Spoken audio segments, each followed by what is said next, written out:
কেমন আছেন সবাই? সকলকে হরে কৃষ্ণ জানিয়ে শুরু করছি আজকের মায়াপুরের এক বিশেষ প্রতিবেদন। আজ ৩রা জানুয়ারি, শনিবার, পূর্ণিমা তিথি। মায়াপুরের আকাশ বাতাস যেন এক দিব্য গন্ধে আমোদিত। আজ আমাদের প্রাণপ্রিয় শ্রী শ্রী রাধা মাধবের পরম আনন্দময় পুষ্প অভিষেক উৎসব। তাই আজ রাধা মাধবকে সম্পূর্ণ ফুলের তৈরি পোশাক। কিন্তু কেন এমন করা হয়, কারণটি অনেকেরই জানা নেই। আজকের দিনে রামচন্দ্র ভগবানকে রাজ্য অভিষেক করা হয়েছিল। সেই দিনটিকে স্মরণ করার জন্য প্রত্যেক বিষ্ণু বিগ্রহকে পুষ্প দিয়ে অভিষেক করা হয়। এখন প্রশ্ন, এই দিনটিতেই কেন তা করা হয়েছিল? বা পৌষ মাসের পূর্ণিমা তিথিতে এমন কী বিশেষত্ব রয়েছে যা অন্য পূর্ণিমা তিথিতে নেই? বিশেষত্বটি পূর্ণিমা তিথির জন্য নয়, বিশেষত্বটি হল এই পূর্ণিমা তিথিতে পুষ্যা নক্ষত্রের প্রবেশ। এই সময়টিকে অতি পবিত্র বলে গণ্য করা হয় এবং এই অতি পবিত্র সময়ে জন্মগ্রহণ করেছিলেন দেবতাদের গুরু বৃহস্পতি। তাই দেবলোকে এই দিনটি অতি গুরুত্ব সহকারে পালিত হয় এবং এই দিনটিতে যে কোনো শুভ কার্য শুরু করার রীতি দেবলোকে বহুভাবে প্রচলিত।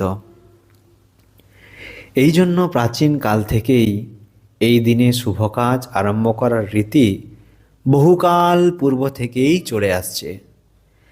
রাজা দশরথ রামচন্দ্র ভগবানকে রাজ্য অভিষেক করার জন্য আজকের দিনটি স্থির করেছিলেন, কিন্তু তা সম্ভব হয়নি কইকেয়ীর কারণে।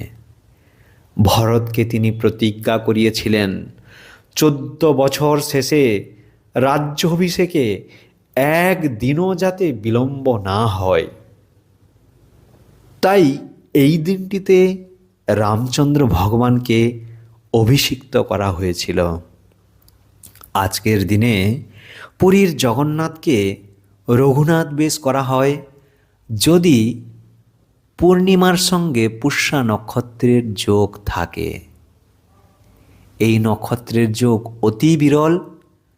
আজ থেকে 121 বছর আগে অর্থাৎ 1905 সালে শেষ পুষ্যা নক্ষত্রের যোগ ছিল পূর্ণিমার সঙ্গে। নতুবা এই দিনে সোনাবেশ করা হয় জগন্নাথকে। যেই বেশ আমরা জগন্নাথ রথযাত্রার সময়ে যখন মন্দিরের বাইরে থাকেন তখন আমরা দর্শন করি, আবার মন্দিরের ভেতরে আজকের দিনে এই সোনাবেশ আমরা দর্শন করতে পারি। এছাড়াও গোপীরা মাঝে মাঝেই কৃষ্ণকে ফুল দিয়ে সাজানো, ফুলের অলংকার পরানো, ফুল দিয়ে অভিষেক করা তো আছেই, সেই সঙ্গে গোপসখারা খেলার ছলে তাদের রাজা কৃষ্ণ বা বৃন্দাবনের সমস্ত বনের রাজা কৃষ্ণ এই হিসাবে ফুল দিয়ে অভিষেক করতেন। শীতকালে অন্য পানীয় দিয়ে অভিষেক করার পরিবর্তে ফুল দিয়ে অভিষেক করা এক বিশেষ গুরুত্ব লাভ করেছে।